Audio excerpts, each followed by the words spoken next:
Corinthians chapter number 13. We are moving on a little bit. I actually didn't get to last week. I'd planned on going over to the book of Galatians chapter number 5, and if you ever just want to make a comparison, I was going to do a comparison between Galatians chapter number 5, starting in around verse number 17, and then all the way basically through the end of the chapter, making a comparison between the things that you see in chapter number 13 of Corinthians that he said he doesn't do, and the things that he does do, and make the comparison right there. But we didn't get to that last week, and I'm actually going to move on. And so this morning, I'm actually only going to read one verse. I'm going to read one verse this morning. Verse number 11 says, "When I was a child, I spake as a child. I understood as a child. I thought as a child. But when I became a man, I put away childish things." And so this verse right here, again, Paul, based off of what we've been studying the last few weeks, you understand that Paul is using an I statement. He's using an I statement again.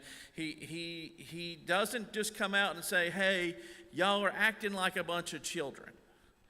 But we understand that Paul is using these I statements, but he's trying to get them to understand.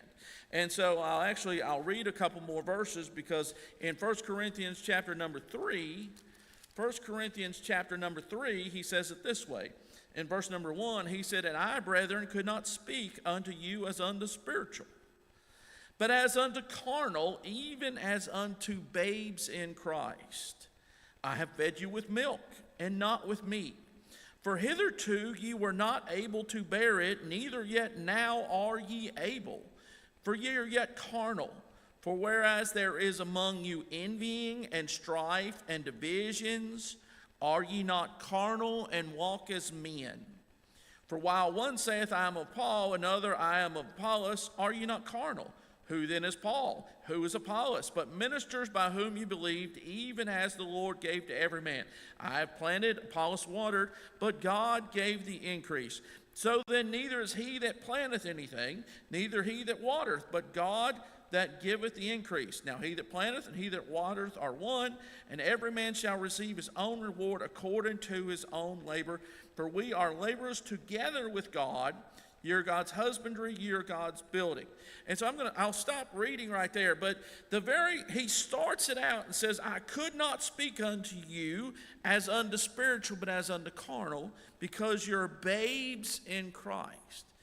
And so there's an understanding there's an understanding here that there is a difference. Let me put my thing right here. There is a difference. There are some people that are just young in the faith, Brother Cody. There are some people that are just young. They haven't been around church their whole life. They haven't been around spiritual things. They haven't been around spiritual people. They were never raised in church. They were never brought up in church, and so they get introduced to church. They hear the gospel. They receive the gospel. They accept the gospel. They are born again, but they're still just babes. And that's one thing. But then there's another area where there are people that have been in church for many, many, many, many, many, many years. And they're still just carnal. They're not spiritual at all. They haven't progressed. If you think about it like Paul is trying to describe to them, if you think about if you have a child, when you have a child, you expect that child to grow. And so you feed that child. You start out. Matthew's got a little baby in here, and so they start out feeding it with a bottle, because obviously it doesn't have any teeth. It doesn't know how to chew yet. It doesn't know how to swallow solid food, and so you start out feeding it with a bottle, and it grows a little bit, and then you start mashing up food and letting it eat mashed up food before it starts eating. And as it grows, it's going to eat more and more things.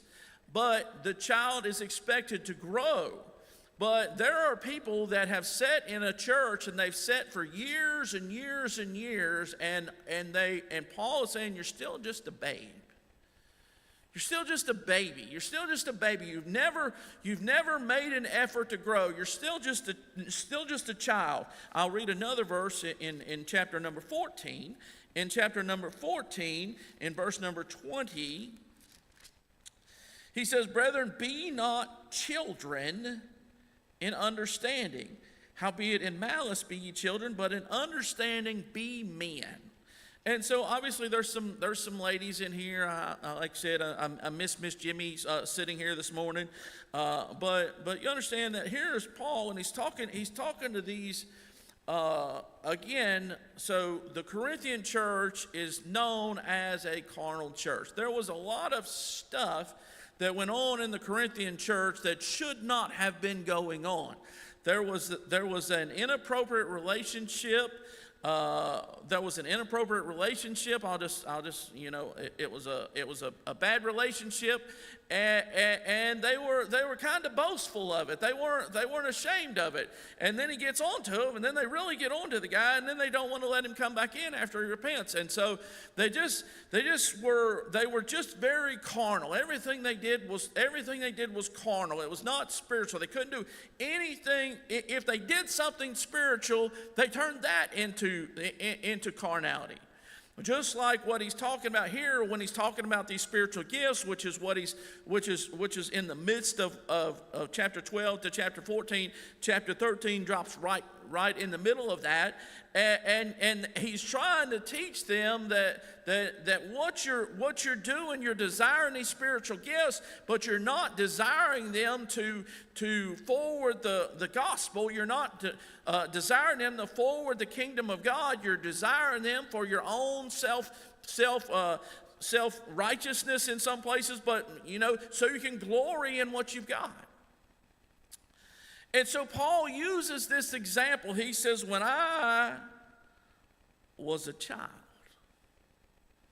When I was a child, he said, I spake as a child. And you think about it. We had Levi's not in here.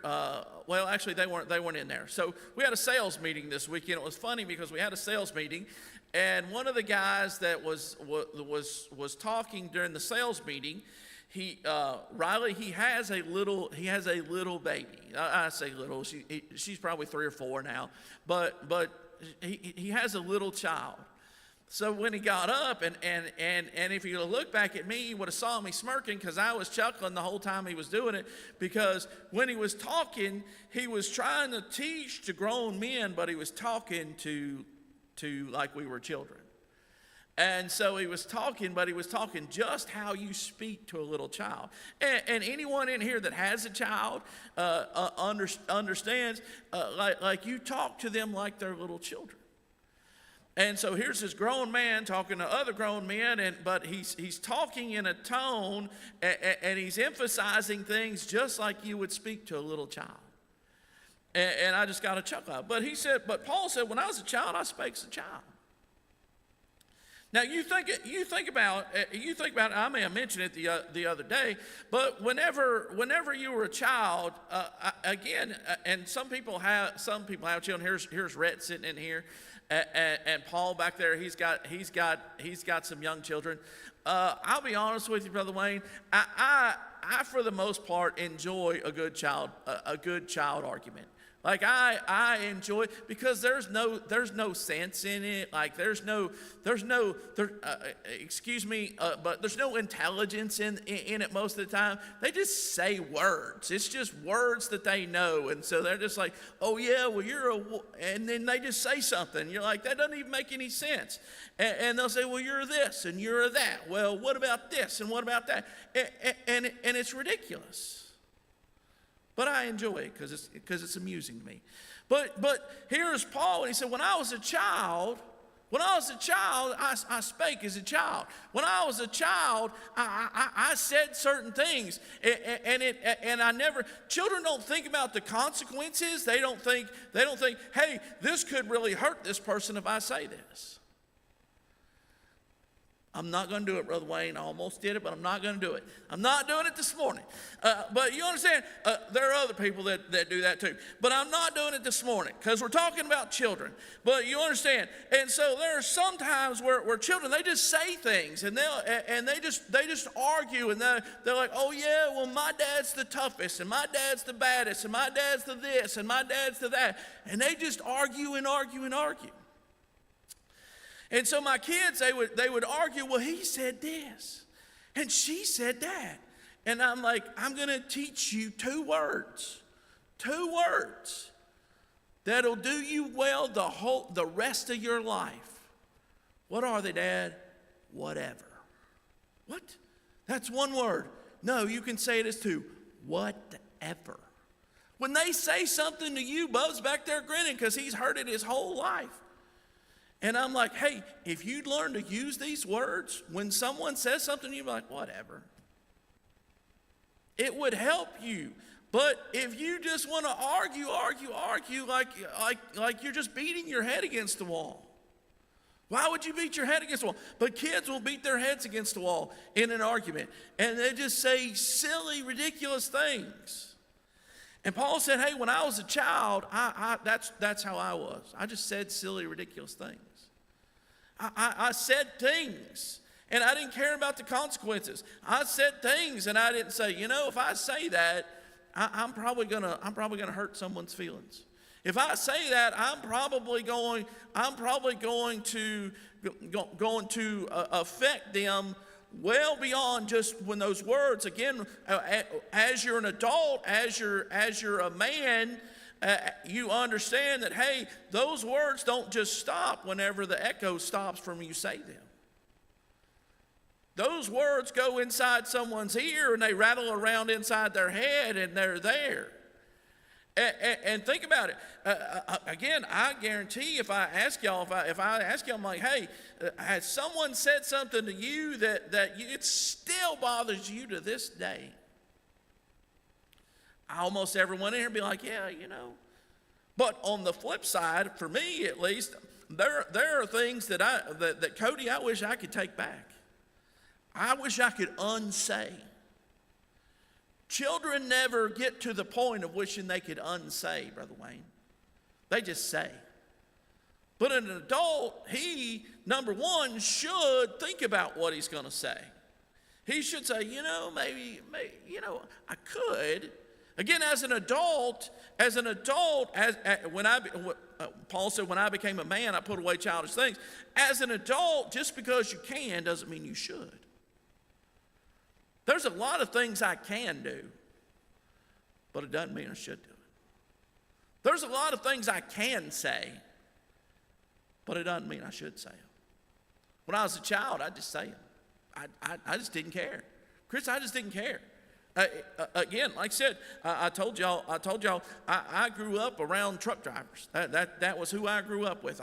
When I was a little kid, my dad took me everywhere with him, and just like Matthew takes Rhett with him, and Dakota takes Noah with him. When I was a kid, brother Dakota, my dad owned his own business. There wasn't OSHA and none of that nonsense that stopped people from doing things that they do nowadays. But I mean, I just went everywhere with my dad. And so I grew up around mouthy truck drivers. And so you know what I had? I had a mouthy truck driver mouth from a little child. And so I just said things, and I would just spew nonsense, because that's what truck drivers do. They spew nonsense all day on the CB radio. But that's what I did, Riley. I just spewed nonsense. And I thought it was cute. I thought it was funny. But you know what the adults in the room thought? That's a mouthy little kid right there. And there come a day in my life when I realized, hey, just because I can't say it, I probably shouldn't. Just because the thought come to my mind, and just because those words were on the tip of my tongue, doesn't mean I need to use them. Maybe it's time to use some adult wisdom and some adult discretion and say, you know what? I don't have to say anything. I can just maybe not verbally say whatever, but mentally just say, you know what, whatever. There's no point in this argument. point in this conversation. There's no point in running down this road, because it's just going to lead to problems. And Paul is trying to teach the Corinthians, hey, you arguing over which spiritual gift you have, you arguing over who baptized you, you arguing over who you were saved under, you arguing under, well, I'm of Apollos, I'm of this person, I'm of that person. And he's like, I'm just glad I didn't baptize any of you. Because you're a baby, because you're a child, you're an infant in your mind, because you just say things. He said, when I was a child, I spake as a child. I understood as a child. Again, you think about it. There's a very wide age range in here. We got Brother Wayne, who's, when he used to get postal things that came from the Pony Express. And then you've got Rhett, who's like, he probably never, doesn't even know what a stamp is. Because we just don't mail anything anymore. But y'all understand, like, there's a very wide range of people in here. But you think back to your childhood, and you just understood as a child. Like, you never thought about, how does food get on the table? I don't know if y'all heard a few years ago, they were trying to shut down a bunch of farms, and the Democrat Congress lady said that vegetables come from the grocery store. And you're like, how can you be that naive that vegetables come from the grocery store? But that's what she said. Vegetables come from the grocery store. Who cares if they shut those farms down? But anyway, when you're a child, you understand as a child. Like your thinking is on a child's mentality level. And sometimes we understand that, sometimes someone that has some learning disabilities or whatever, they have learning disabilities, and so they rate them on their grade level. And so they evaluate them, and they say, well, they have an understanding of, they may have a 20-year-old's body, but they have an understanding of a first grader. They have an understanding of a first grader. And so they're very basic in their understanding. They're very basic in their knowledge. And the next thing he says is, he said, when I was a child, I understood as a child, I thought as a child. And in the middle of my Bible here, it says he reasoned as a child. I thought as a child. And again, you think about being a child. You think about it. If any of y'all, any of y'all ever been in the Walmart, whenever there's a child, that you take the child through the toys, and they're just absolutely throwing a tantrum. Why? Because they think if I throw a tantrum loud enough and long enough, that my parent's going to give me the thing it is that I want. And so that's their reasoning, that's their logic. And to me, it shouldn't be a good logic, but most of the time parents give in to them, and so I guess it actually works. But again, like I said, you see, there'll be a little kid, and they're laying on the floor, and they're kicking and screaming and hollering. And the other day, I was somewhere, and I was sitting I backed into the parking spot. I was sitting in my van, and some people pulled in. A man and a woman and a little girl got out. And they were waiting on apparently they were waiting on another little girl. And when they finally got her out of the car, and apparently she had something in there she was playing with, or something in there that she wanted. And so she finally got out of the car, and the mom shut the door and locked the door. Well, the little girl was mad because she wanted whatever it was that was in there. So she just hollers in the middle of this parking lot. She hollers at her mom and dad. And she's like, "Rah!" And then she turns around and stomps, and she goes and she grabs the door handle. Well, they already locked the door, and so she wasn't getting back in. Well, that just made her madder. So she's like hollering and hollering at her mom and dad. And most of us in here are like, well, I could have fixed that right there. I would have fixed that right there. But anyway, her mom and dad, they just walk off, and she's like stomping and stomping and stomping. And in her mind, she thought, I'm going to get my way. If I do this loud enough, long enough, I'm going to get that thing that I want out of my vehicle. because she was reasoning as a child. She was thinking as a child.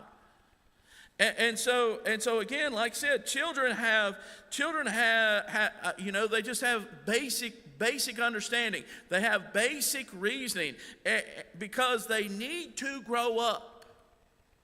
They need to experience some things, and they need to grow up. And Paul said, when I became a man, I put away childish things.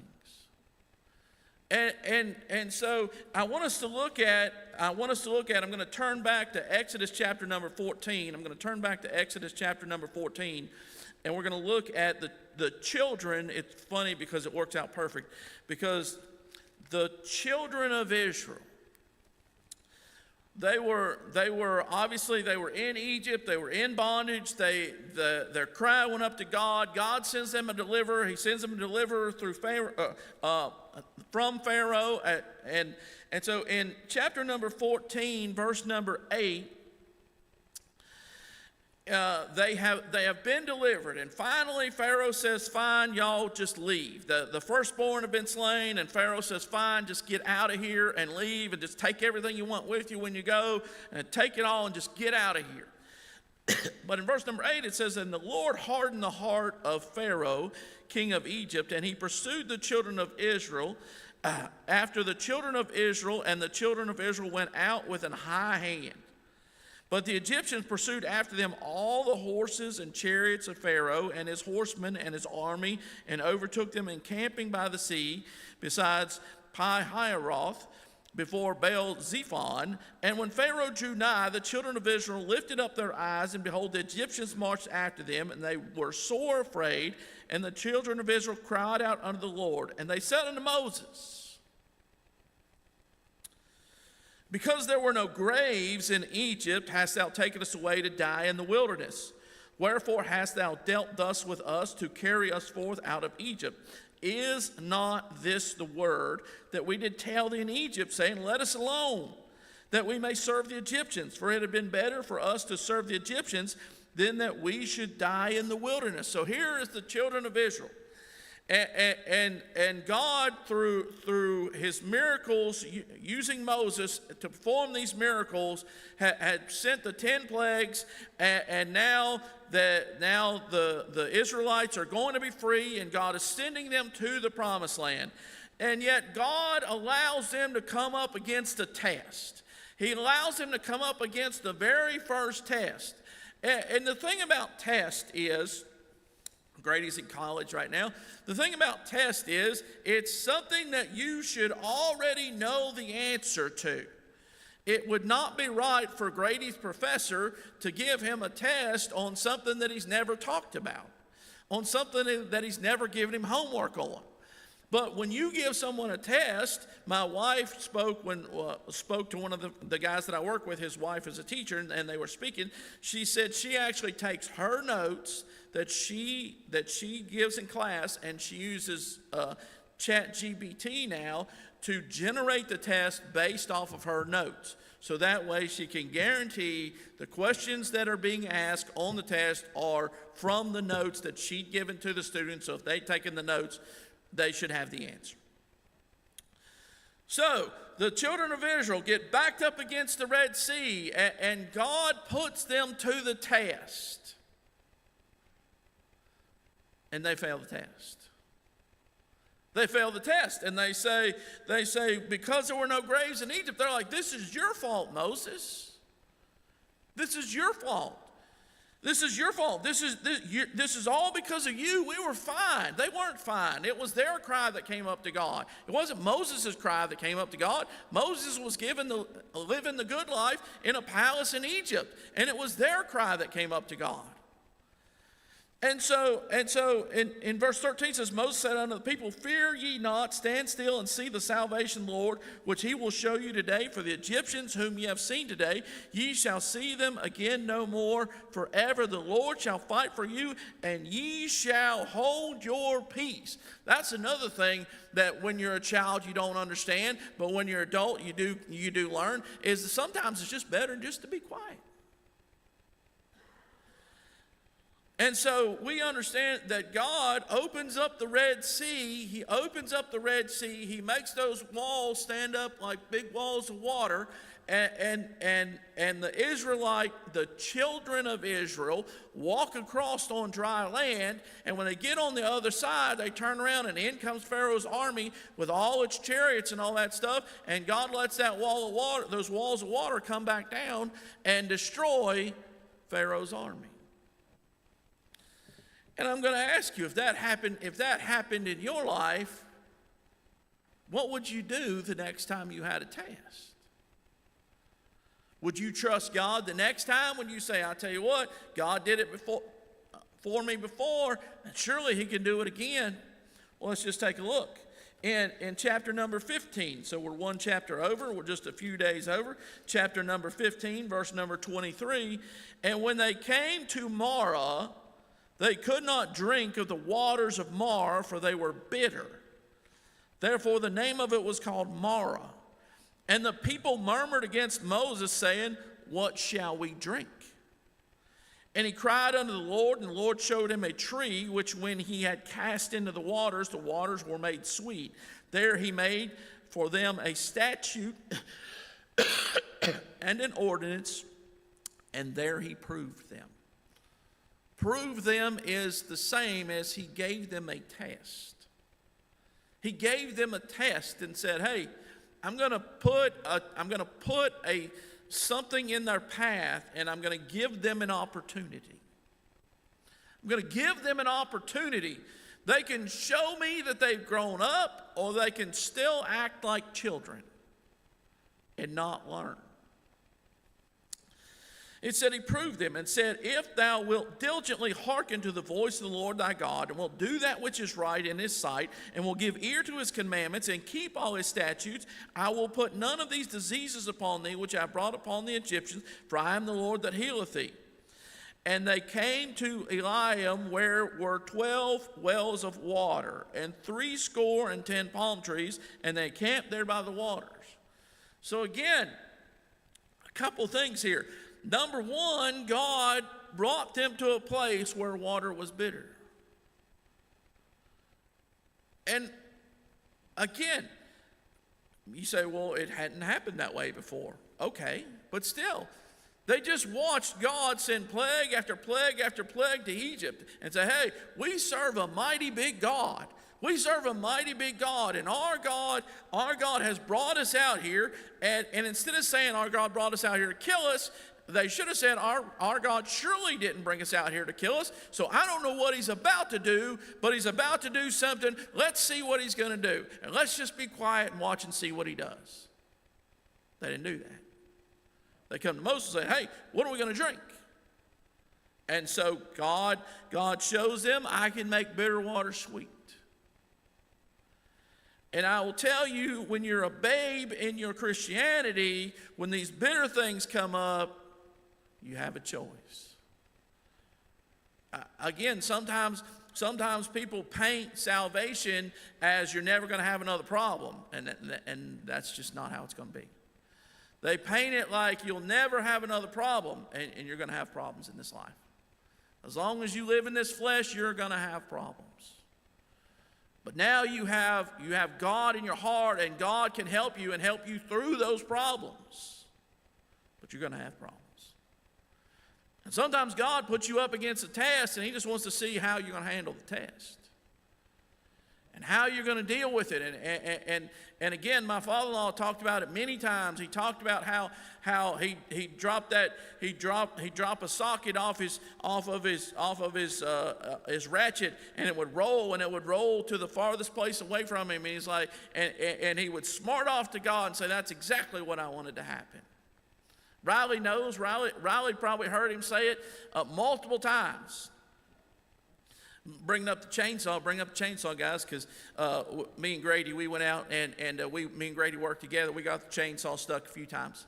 And then I come home the other day, and Grady had been working with the chainsaw, and the chain was hanging off. I'm like, Grady, you'd have thought you'd have put the chain back on so I didn't see it, what was off. But he didn't do it. But anyway, my father-in-law was down there working, and Debbie, who comes in here, and her two younger boys, I think Jared was with him that day, and he was trying to get that chainsaw to start, Brother Dakota, and it wouldn't start. And finally he threw that chainsaw and went way up in the air and come down, and I think it stuck in the ground.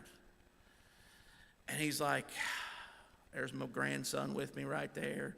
And now I got to be like, Jared, I shouldn't have threw the chainsaw.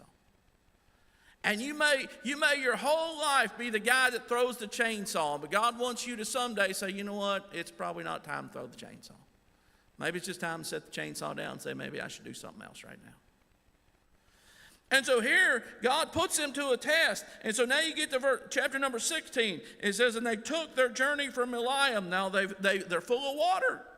They took their journey from Elim, and all the congregation of the children of Israel came unto the wilderness of Sin, which is between Elim and Sinai, on the 15th day of the second month after the departing out of the land of Egypt. And the whole congregation of the children of Israel murmured against Moses and Aaron in the wilderness. What are they murmuring for?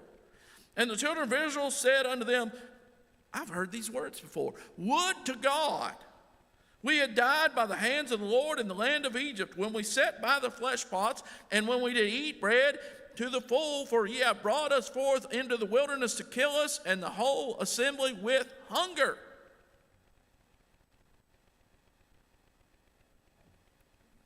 Again, not one person said it. Said the whole assembly said, we should have died in Egypt.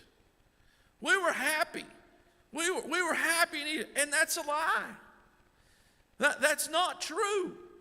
And sometimes in your salvation, you'll come up against a test, and again, I would be lying if I said this didn't happen. But sometimes the devil will come up and say, you were better off before. It's not true. But the devil's going to tell you, you know what? Them people don't love you. Them people don't care about you. Them people don't this. Them people don't that. Them people, you were better off before. Again, it's not true. But that's what they thought, Matthew. They said, we were better off back in Egypt. They were slaves in Egypt. All they were brickmakers. And Pharaoh was jealous of them because they were growing too many, and he made their work harder and harder and harder. And at first he supplied their materials, and then he quit supplying the materials and said, you're going to get the materials, and you're going to make the brick, and your production, for those of you who own business there, your production's not going to drop off.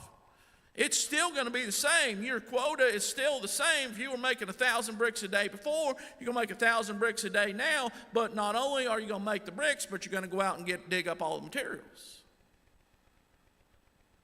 But here they are, and God has already showed them multiple times, 10 plagues, but multiple times here. Number one, someone should have looked back and said, hey guys, remember when we walked across on dry land? They didn't talk about it. Hey guys, remember when that water was bitter? They didn't talk about it. And so now they come up, and so every time they have a need, like a child, it's the end of the world. Like a child, all these other needs could be met, but if this one need is lacking, that's the end of the world to them. And all the drama that's created from a child, because that one little need, it's like, listen, do you really think we're not going to eat? Do you really think we're not going to eat? Do you really think, I understand you're hungry and we're going to eat, but it's not a good time. We'll stop in a minute.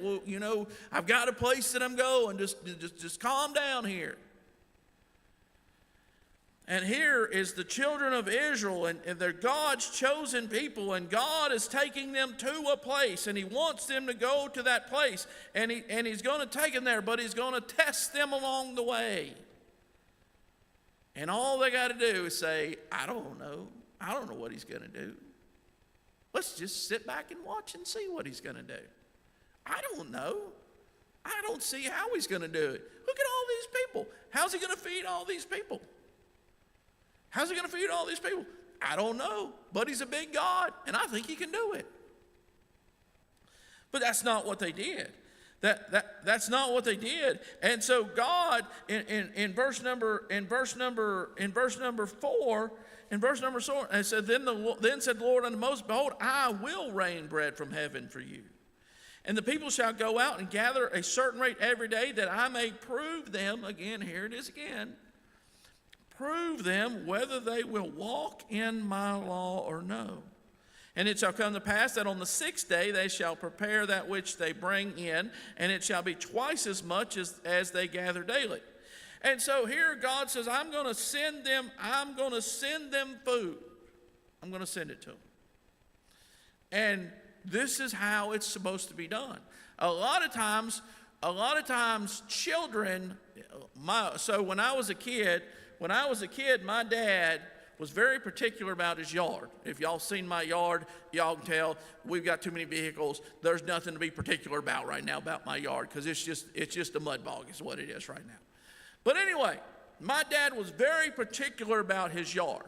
And I kind of chuckle at it now because we lived in a neighborhood. And my dad said, you go up the path, and then you walk backwards, and then you go back up, and you blow all the clippings to the neighbor. We had neighbors on each side. You blow all the clippings.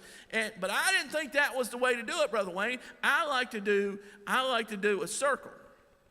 And so my dad, when he would come home, you know what he'd do, Brother Dakota? He'd come home, and in my childlike mind and my childlike reasoning, I'm like, yard's mowed, Dad will never know.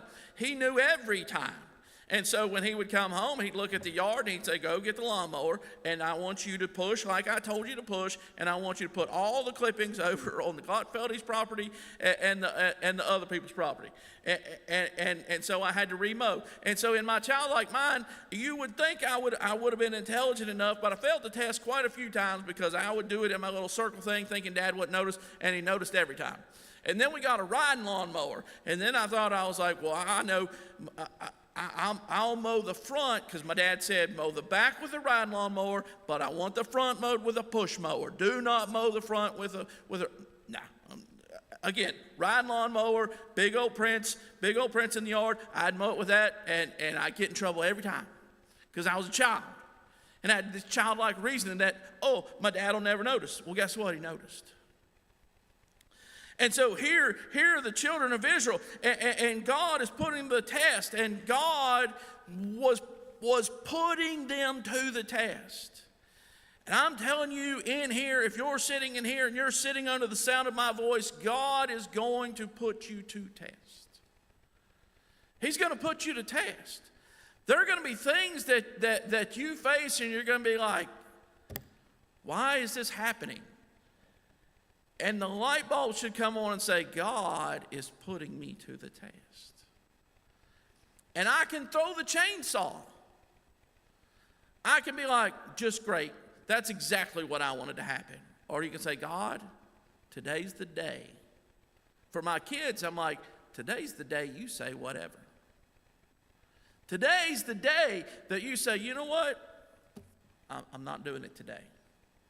I'm not going there today. I'm not failing the test again. If you look in chapter number 17, I'll read for sake of time, let me read the end of verse number 1. They pitched in Rephidim, and there was no water for the people to drink. Now, is this a test? Yes, it's a test. There's no water. Is this a test they should be able to pass? Absolutely. This in the words is an open book test, Brother Cody. It is an open book. Let me see. What has happened before? God has taken us to a place where there's no water. What has God done before? He's given us water. And yet they come up to it, and verse number 2 says, wherefore the people did chide with Moses, and said, give us water that we may drink. And Moses said unto them, why chide ye with me? Wherefore do ye tempt the Lord? And the people thirsted there for water, and the people murmured against Moses, said, wherefore is this that thou hast brought us up out of Egypt to kill us and our children and our cattle with thirst? Same test, same grade. Children don't learn. You have to get them where they are learning. An adult should say, you know what? Same test. If you give me the exact same test, I'm going to get 100 on it. If you give me the same test, again, I have to take tests at work, and if you give me a practice test, and I know all the questions on the test, when it's time to take the test, guess what? I'm getting 100 on that joker. And so here, God said, I'm just going to give them the same test again. And they failed. They got the exact same grade. Failed. Because they act like children. And I understand. You say, well, I mean, you're judgmental. Yes, I am. I'm judgmental. Because think of the miracles that they had saw God do on their behalf. They saw all these miracles that God did on their behalf. And every time they come up against the least little inconvenience, they said, end of the world, dying right here. Need water, water's bitter, we're going to die right here. Should have stayed in Egypt. Hungry, we're going to die right here. Should have stayed in Egypt. Flesh pots, leeks and onions, garlics. It was wonderful back then. We just enjoyed being slaves so much. It was wonderful. And those of you that were slaves to sin, those of us that had been slaves to a sin, the devil would be like, oh, it was wonderful. It was so wonderful. We were so happy.